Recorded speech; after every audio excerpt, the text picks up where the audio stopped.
Presidenti i Komisionit Evropian José Manuel Barroso tha sot në Prishtinë se Kosova ka ardhmëri evropiane, por për këtë duhet të përmbush reformat e nevojshme, përfshirë dhe sundimin e ligjit.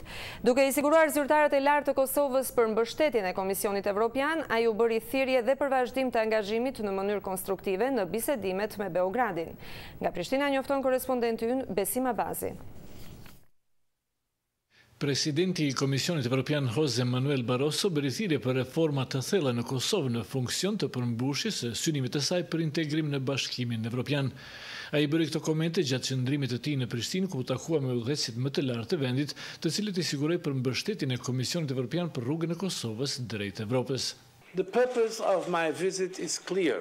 I am here to confirm our strong commitment to Kosovo's European perspective. Qëllimi i vizitës sime është i qartë, jam këtu që të konfirmoj përkushtimin e fuqishëm për ardhmërinë evropiane të Kosovës, tha zoti Barroso, duke nënvizuar se Kosova duhet të bëjë pjesën e saj të punës në rrugtimin e saj evropian.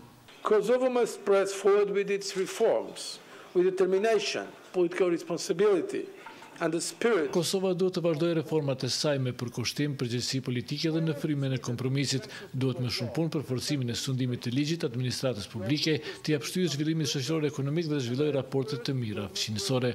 Zoti Barroso erdhi në Prishtinë nga Beogradi, ku mes tjerësh kishte vënë theksin edhe tek nevoja që të dyja palët të gjejnë zgjidhje për çështjet e përbashkëta në kuadër të bisedimeve që tashmë po zhvillohen me ndërmjetësimin e Bashkimit Evropian. I call on Kosovo to continue to engage constructively in the dialogue with Belgrade.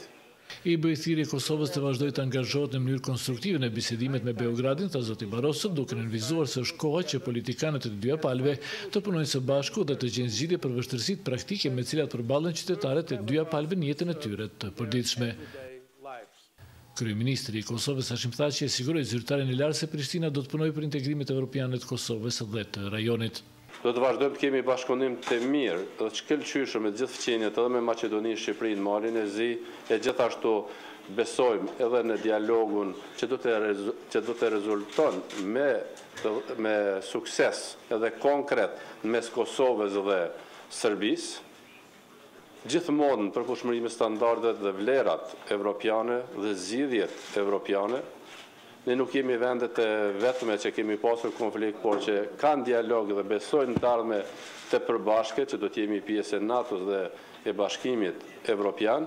Në fund të këtyre bisedimeve, Serbia pret të fitojë statusin e vendit kandidat për anëtarësim në Bashkimin Evropian, ndërsa dhe Kosova synon të afrohet me shumë me këto struktura, duke përfshirë dhe liberalizimin e shpejtë të vizave për qytetarët e saj, me që është vendi vetëm në Evropën juglindore që ka mbetur jashtë këtij procesi dhe më larg proceseve tjera integruese.